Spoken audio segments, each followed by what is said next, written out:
It's Kevin Keatsman Uncanceled on 95.7 FM, KCMO Talk Radio. Good morning, Kansas City. Welcome to Uncanceled on KCMO Talk Radio 95.7 FM. I'm Kevin Keatsman on a sunny, soon-to-be warm day. We'll take this, the warmest day of December so far, and maybe will be the warmest day of September. I will be getting in some lawn work that didn't get done before that snow came. Yes, indeed. Still got a bunch of leaves around. Can't be the only one that has that, so we're cleaning those up later today. Hope you're having a fantastic start to your day, and we appreciate you listening every single day right here on KCMO Talk Radio. Got a nice show lined up for you today, including information and news about these meetings and things going on with the Royals to Overland Park. We'll get into on the show today. We will talk a little bit about the city of Kansas City, Missouri policy of no religious decorations this holiday season anywhere at City Hall or in city offices. Oh, I got a tough one for Mark today. I'm going to ask him the question at the end of the show, should the Chiefs release Harrison Butker this offseason?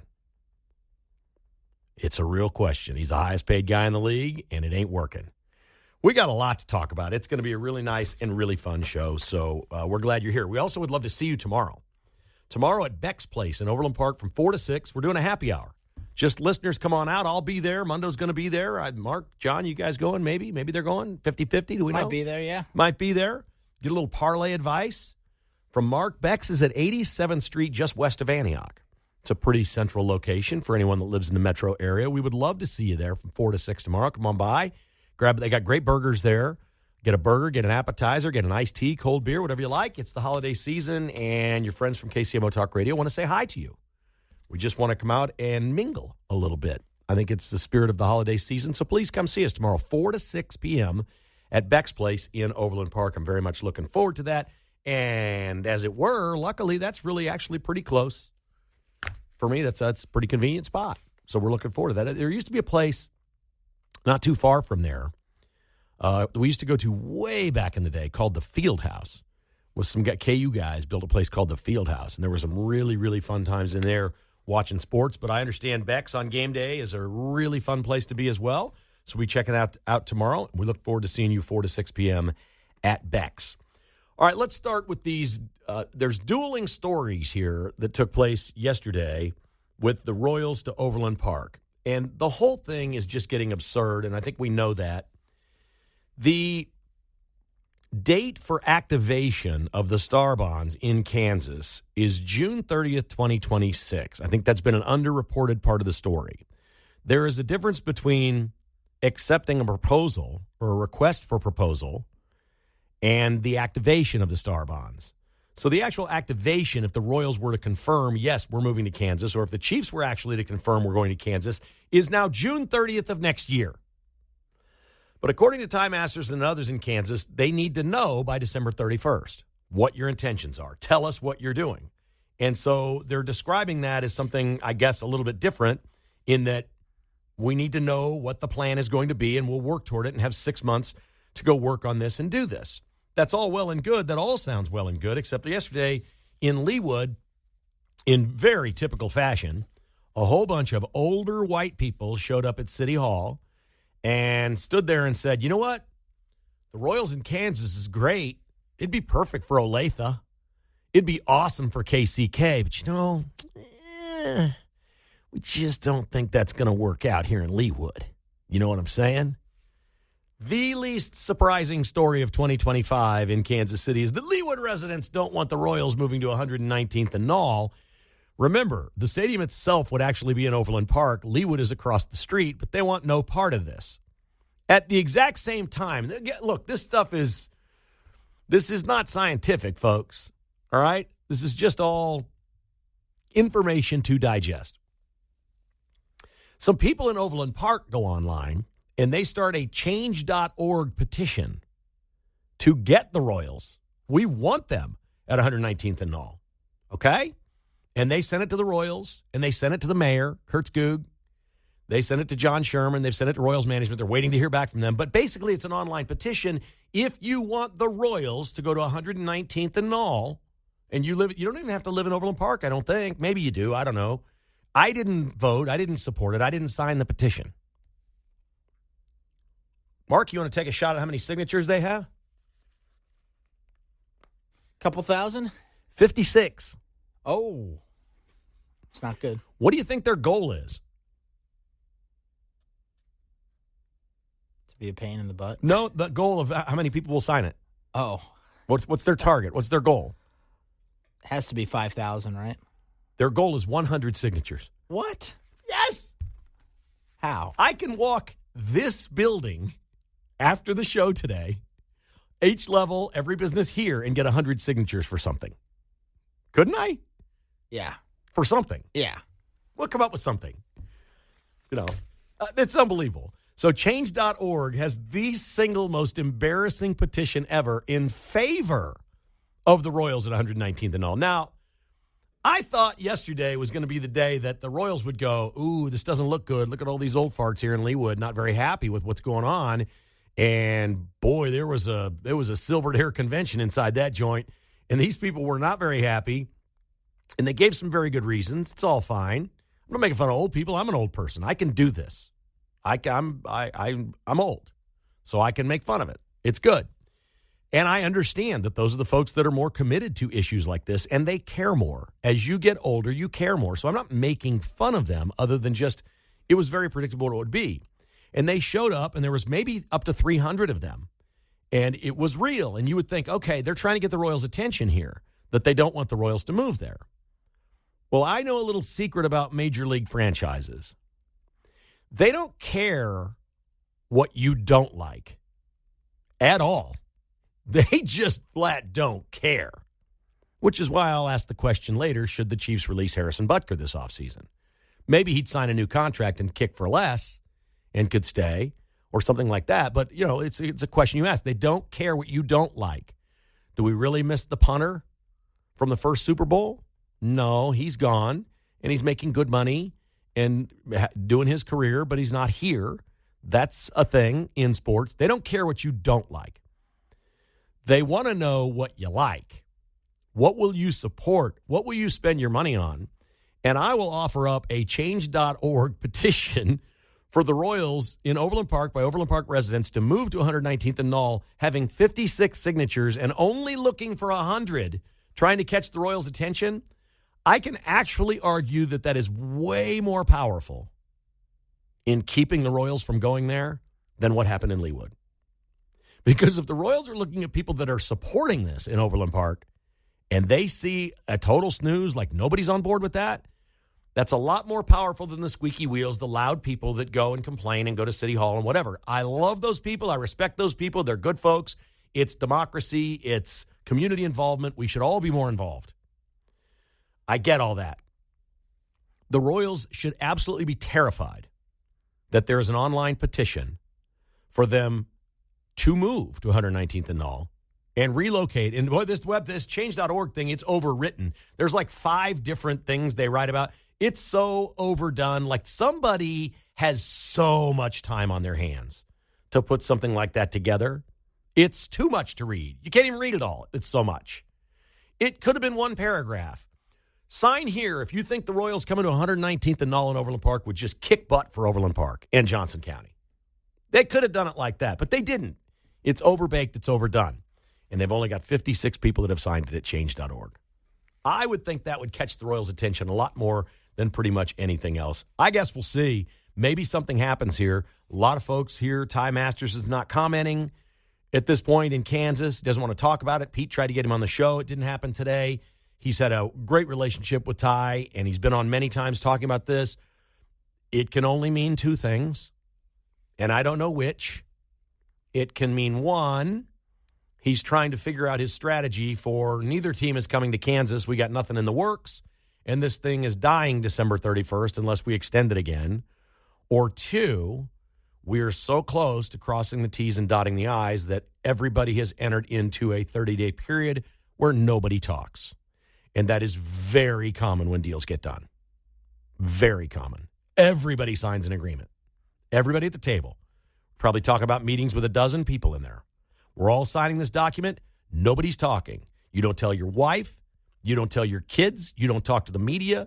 We're going silent for 30 days. I don't know which it is, but the fact that it is happening makes it almost seem like it's really close now. Like maybe the December 31st thing is a real deadline.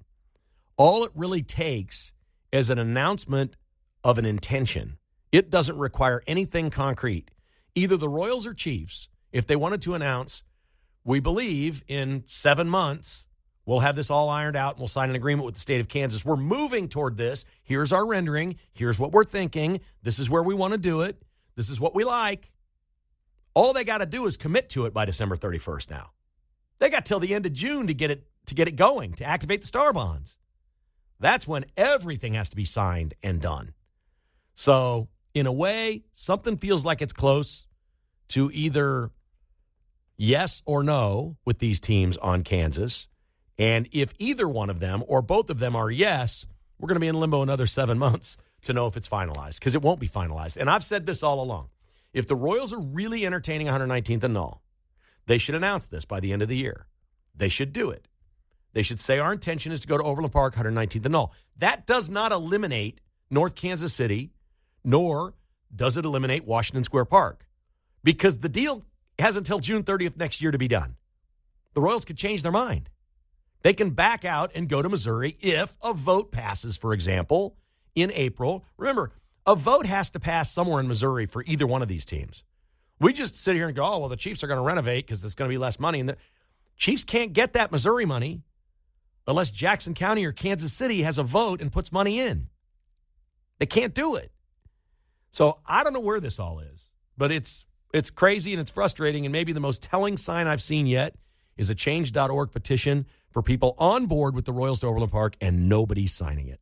Like literally nobody thinks it's a good idea at this point at change.org. All right, we're back on KCMO Talk Radio. Just got a call from a gentleman off the air who's donating a bicycle, Mark says, to the toy drive that's happening in Excelsior Springs at Roberts Robinson Chevrolet GMC. Those are friends of mine up there at that dealership, and every year they do a toy drive for kids in the area. Last week, I went up there and filled up. They've got a GMC Canyon on the showroom floor that's filling up with toys. It's pretty cool. And my mom, this sounds really weird, okay, but this is just where we went. My mom needed to go to the dollar store. I said, great, Mom, I'll take you to the dollar store. And we go to the dollar store. I'm like, wow, look at all these toys in here for $5 and whatnot. Not everything there's $1 anymore. I think there were some Monopoly games for $7. I mean, there were some nice things, stuffed animals for $7. And I loaded up. I mean, I just loaded up like 7 bags of stuff from the dollar store and dropped them off at Roberts Robinson. We'd be honored if you helped out with that toy drive in any way that you can. It's in Excelsior Springs. You probably know where it is if you live in that area. And that's awesome. A guy's going to drop off a bike. That's pretty cool. We want new toys unwrapped. Don't wrap them because they'd have to unwrap them to give them to the kids. In fact, some of mine still had like the price tag stickers on them. They'll take those off. The charity folks will do all that. So it's just a great idea. And if you can help out or you live near Excelsior Springs and, Liberty, Kearney, St. Joe, wherever, help us out a little bit there with the toy drive at Roberts Robinson Chevrolet GMC. And thank you to the gentleman who called and said I'm donating a bicycle. We greatly appreciate that. There is no question that the people that want to attack Christmas are losing. They're losing at every turn. Now, the world is getting more hostile toward Christians. I won't debate that. So I'm not talking about a macro issue. I'm simply talking about in our culture in the United States. If you go back about 10 years or maybe even longer and you used to watch, let's say Bill O'Reilly, the O'Reilly Factor or something, you remember this time of year, he was constantly on, it's okay to say Merry Christmas and not Happy Holidays or whatever. There was this huge attack that Merry Christmas is offensive. Don't say it. Just say Happy Holidays. You remember that.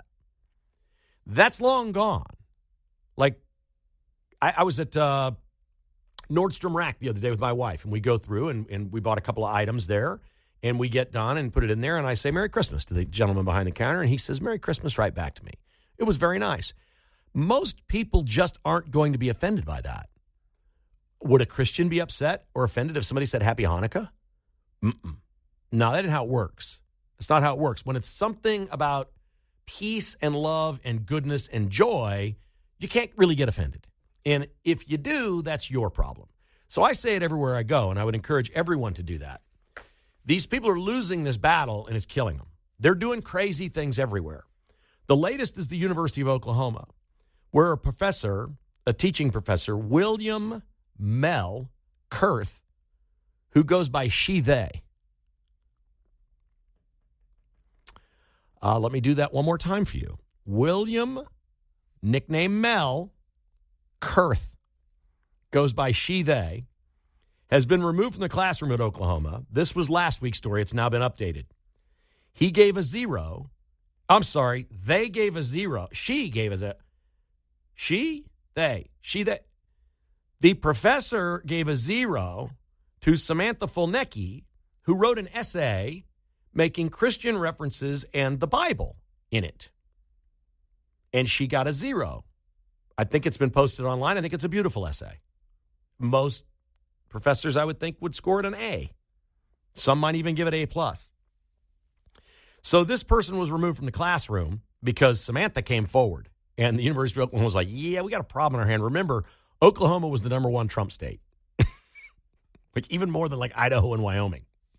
So it's numero uno. So Samantha comes forward and she's okay, we're going to take care of her. That's fine. He's removed from the classroom. So they have a rally for she, they on campus. And another professor allows excused absences that day for students to go to that rally. That's when the Turning Point USA student director at Oklahoma came into that classroom and said, can I have an excused absence? And that professor said no. Only the people on the pro side of the rally. That professor's been removed from the classroom. The University of Oklahoma is taking these people down. I don't know who they think they are. I don't know why they think they can do this. It is inherently non-inclusive. You're terrible people for doing this. And they're doing it because they're losing and they know it. Live your life as she, they, William. Teach the kids what's in the book. Grade them fairly and go home. That's the job position. I don't understand. Why get involved in this? There's hundreds of examples now of people getting in trouble at work or getting fired for pushing this kind of stuff and doing this. I guess I'm mostly just shocked at how smart they think they are and maybe how good their IQs are, how high they are, or the college that they went to and all these things, and how stupid they are out walking around in the real world. Because it's just blatant unfairness to do that to any student. And then it's even worse after they start a rally for this she, they, that we're going to allow students who want to support the rally for she, they to go be excused today, but not those that have opposing views and want to stand across the street with signs in favor of terminating the person. That professor's probably in more trouble than the original one. That's just as bad as it gets. And it's everywhere. Which leads me to this tease. We learned last week that it's all over City Hall in Kansas City, Missouri. Mario Vasquez, the new city manager, this is not good. I'll explain the entire story. You may have heard this story, but what's going on with it now and where it leads and why Kwanza is okay, but a cross is not at City Hall. We're going to do a little history lesson here on why Kwanza was founded, and you're not going to believe it. I promise. You don't know probably much about Kwanza. You're about to learn because it's okay at City Hall, but putting up a cross or any Christian religious symbol or Jewish is not allowed.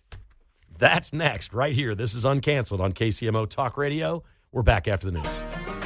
So I was going to let this story go. I saw it last week and I thought, no, it's not, because I get a little wound up on some of these. And this is, again, the same as the last story at the University of Oklahoma. Their side losing and in a free fall panic doing weird things that don't need to be done. In sports, you call it an unforced error. You do something dumb, something bad happens that the opponent didn't do to you, really. You just did it because you were either stupid or did something dumb or whatever may be the case. And this is Kansas City, Missouri, and the new city manager, Mario Vasquez, who last week sent a memo to city employees letting them know that all of the decorations that will be up at City Hall and all the buildings in Kansas City, Missouri, will be things like Christmas trees, lights, poinsettias. Those are fine. And then wrote at least a paragraph or more and a quote in it that was completely unnecessary and offensive to many people, not just Christians. But it was targeted at Christians. You can bet your bottom dollar on that. It said, we will not be allowing, or we will not be putting up any religious symbols. No crosses. I would guess the manger scene is no good. There's all kinds of things that are around Christmas that are fundamentally religious, or around Hanukkah and the other holidays. Then, after basically saying no Christians, no Jews, we're going to put up some Kwanzaa stuff. We're just going to go ahead and do it because, that's non-religious.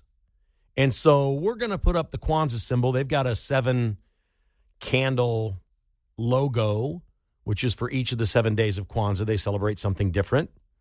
I'm not against anybody anywhere forming any group that they want to celebrate whatever they want. Sounds very American to me. But let me tell you a little bit about the group that is allowed in Kansas City, Missouri, while pointing out, the city manager points out that any Christian symbols will not be featured by the city. Now, it doesn't specifically say, you're going to be sent home if you put them in your cubicle. Nathan Willett is the council member in District 1 in the Northland, and he's just beside himself. Quote, couldn't be more disgusted by this memo that came out. And it's more of a guideline. It's not a directive. I don't know what happens if you work in a cubicle and you put up a cross or a manger scene or whatever. I don't know what happens in your personal workspace. That seems a little unclear at this point. But there's no question the memo is telling you, you really shouldn't push us on this. We're not putting it up because, we're the city. And we're so much better than everyone else. We want to point out to you how great we are and how smart we are. And how inclusive we are. Because, we don't want to offend anybody. We must have safe spaces. He even mentioned the term. It's ridiculous. Safe space needs to go in the dustbin. That term just needs to disappear. Unless we're literally talking about like a police station is a safe space. There are safe spaces, but that's not what they're talking about in these things. So this guy does this. And then he goes out of his way to say Kwanzaa will be accepted. It's not religious. We're separating the church and state. Let me tell you a little bit about Kwanzaa. It was founded in 1966 by Maulana Karinga,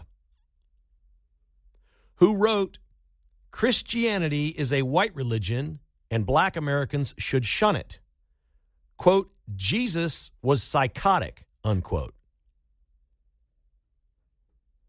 So we're going to celebrate the African-American holiday that was founded by a man who staunchly and proudly said Jesus was psychotic until he eventually changed his mind, because what he found was there's a whole lot of black Americans that are Christian, and they'd kind of like to participate in Kwanzaa. It's a celebration of culture, African countries, African traditions. It's all part of the thing, but he wasn't getting as many members as he thought. So he ran this thing for 31 years, and then in 1997, he changed his mind and said, okay, we'll allow Christians in, because he wasn't getting near the traction that he wanted. But he mostly wants black Christians. But make no mistake about it, for 31 years, Kwanzaa, the founder, his teachings were for anyone that joins, Jesus was psychotic, and Christianity is a white religion, and we should shun it. How is Kwanzaa not a religious statement? I mean, we took down statues in the South. Jessica used to listen to a band called Lady Antebellum. They changed their name to Lady A because Antebellum somehow harkens back to slavery. If we're going to do that, if we can harken everything back to something, how's Kwanzaa not identified with Karenga, who thought Jesus was psychotic and Christianity is only for white people? So not only is he anti-Christian, he's a racist because that religion's only for white people and not for us. This is it. This is how Kwanzaa started. It's how it was founded. It's an inconvenient truth. A lot of people don't want to hear it. They don't want to know it. Here's the thing in our society. When, we'll just say the majority, because we're still a majority white country, okay? When the majority has something go against them, it just is ignored. Everybody ignores it. And I'm not even saying we should rise up. Oh, white people are oppressed. This is terrible. That's not my point here. But until we start pointing these things out to someone like Mario Vasquez, who I'm guaranteeing you has no idea that this was founded and run for 31 years as an anti-Christian organization. There is no bigger definition of religious holiday than making up your own religious holiday because you hate the other one. It's the alternative to Christmas. Shun Christmas. Get away from those white people. Stop now. There's nothing more religious than that. I'm telling you, I saw that story last Thursday. I've had it buried in the back of my mind. I couldn't get it out of my head. And I thought, you know what? I didn't see until late yesterday that Kwanza was okay. And that's what set me off. The rest of it, I think I can just ignore. If the city just wants to put up trees and poinsettias and not have crosses and other religious symbols, I'm good with that. It stinks. It's dumb, whatever. But I can probably just turn the other way and walk from it. But then I'm like, oh my gosh, they're allowing Kwanza and they're saying it's a non-religious holiday. Well, I was just dangerous enough to know that it's not a non-religious holiday. I've known this before. I knew just enough about Kwanza to know what it was rooted in and how it was founded. And then I started researching and I'm like, oh, this is really bad. This is really bad. These people had really bad intentions toward Christians and white people. Really bad. So I wonder what would happen if a white person at City Hall filed a complaint about Kwanzaa symbols at City Hall. If you know anybody in Kansas City, Missouri that's white and Christian and can't put up their manger scene or a cross this Christmas season at their cubicle or their desk or their office, and they walk by a Kwanzaa candle, I don't know what they call it. They got a name for it. Got it written down here somewhere. My notes are so messed up here today. I don't even know the name of it's a nice logo. I'll give them credit. It's cool. And it talks about virtue, 7 good days of things that we're thankful for. Non-religiously now. We're not really thanking a higher being. We're just thankful to have food and, life and all these important things. We're not going to ask the question how and why. We're just going to celebrate that we have it. So that's good. What on earth? What would happen if a white Christian in Kansas City, Missouri filed a complaint? I'm offended by this Kwanzaa stuff that was started by racists that hate Christians. Because it's absolutely 100% true. Absolutely. 913-408-7957 if you have any thoughts on that.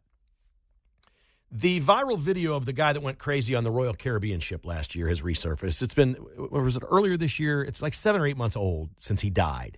Have you seen the video, Mark? Yeah, it's been a minute, but I remember it. Yeah. So it's resurfacing now because his family is suing Royal Caribbean. The autopsy ruled this a homicide. So this guy, Michael Virgil, big, huge, strong, younger guy, but largely overweight and just really incredibly strong, had 33 cocktails. 33. Now, maybe the lawsuit should just be you overserved him. That's a totally different lawsuit than you killed him. He goes crazy. He attacks 2 crew members, beats them up, threatens to kill a bunch of them, gets off the elevator on the wrong floor, is at the wrong place trying to kick into a towel room where he thinks one of the employees went, and he looks like he's probably strong enough to kick the door down, and he's working on it, and now there's like 15 security people in the hallway on both sides of him. He's trapped, but not a single person in the security detail is willing to go up to him. He is shirtless. He is hammered. He's crazy. Like he's lost it. And they're like, okay, eventually, let's just let him go. He's going to tire out. Just think about what you would do if you had like a wild animal trapped.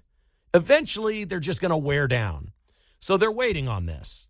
They'll pop him with a little pepper spray here and there or do something. But like literally nobody wanted to get within 5 feet of him or 10 feet of him. Just let him go. And they do. And it goes on and on and on. And eventually, they pepper him. They get him on the ground and they zip tie his hands. So now they've subdued him, and the family is claiming that Royal Caribbean gave him a sedative at this point.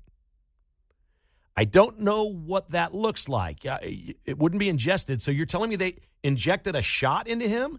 If they injected some sort of a shot into him, I'm all for the family, I guess, on the lawsuit. You probably shouldn't be doing that even to a crazy person to sedate him. That doesn't. Now, maybe in international waters, You can do whatever you want. I don't really know how that works. But the dude died an hour later. Just died an hour later. This is going to be one of the most interesting lawsuits ever.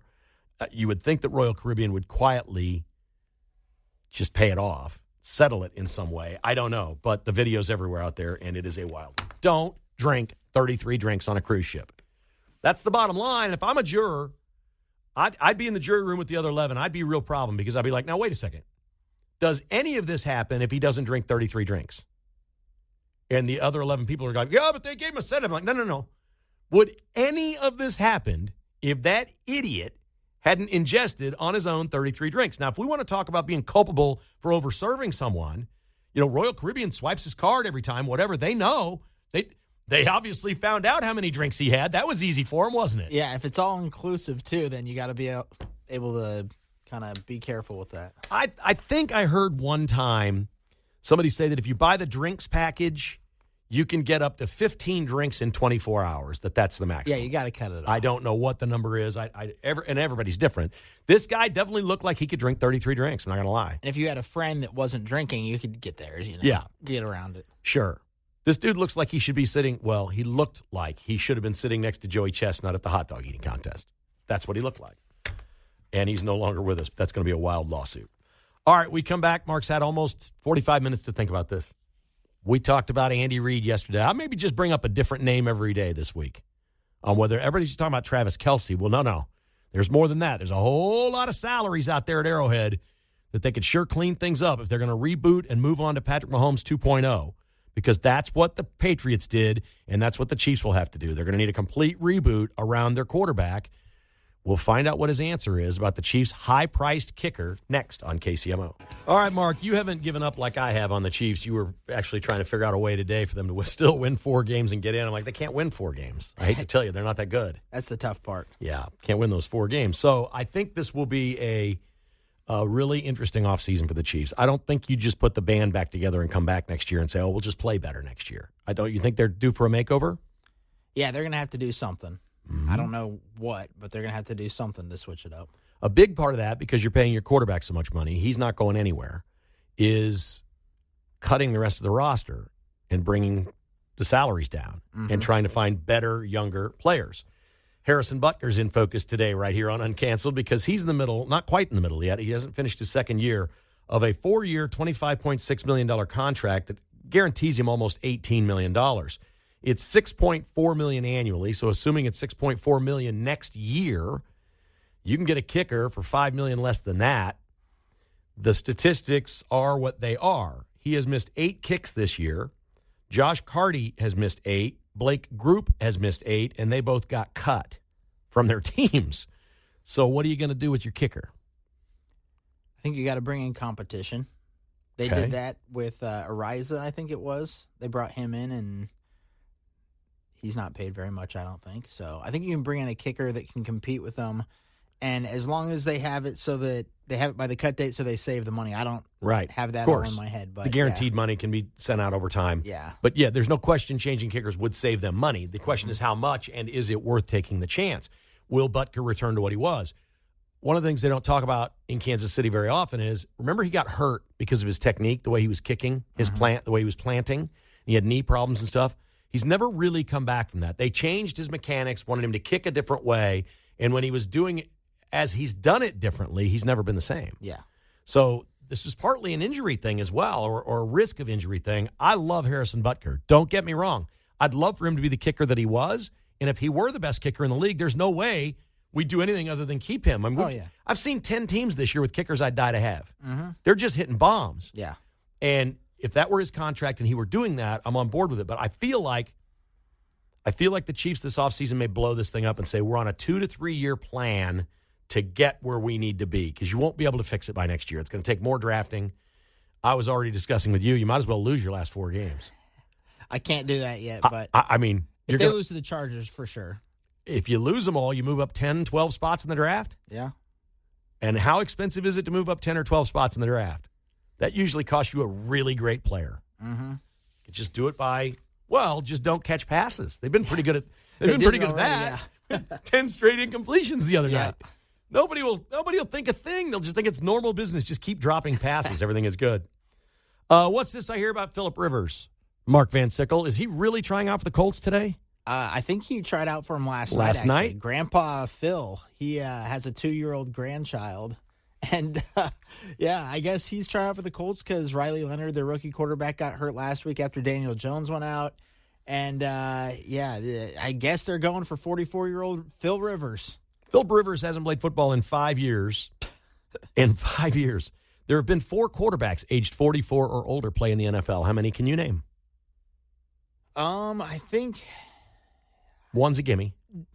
Jeff George, right? Tom Brady. Oh, Tom Brady. Tom Brady, yeah. Was Tom Jeff Brady. George one of them? No. Vinny Testaverde. Vinny? Okay, I wouldn't have thought Yeah, that. you're going to remember well, you may not. You're younger. Warren Moon played till he was really old. Warren Moon, yeah. Yeah. I should have figured that one. And Steve DeBerg of the Chiefs. Steve Well, DeBerg, I remember that. And guy. about 7 other teams Yeah. he played for. Steve DeBerg was one of the nicest people I ever met in football. He did not have bad days. He always had that little unassuming smile on his face. Couldn't have been nice. He treated everybody the same. Steve DeBerg was awesome and loved playing football. He was my quarterback on Tecmo Super Bowl. Yeah. Him and my running back, Christian Okoye. He just loved to play, man. Love those guys. Eli Drinkwitz unloaded on the Outkick podcast yesterday. He said, what do you think? You're taking a bowl game. You're going to go ahead and play in the Gator Bowl against Virginia.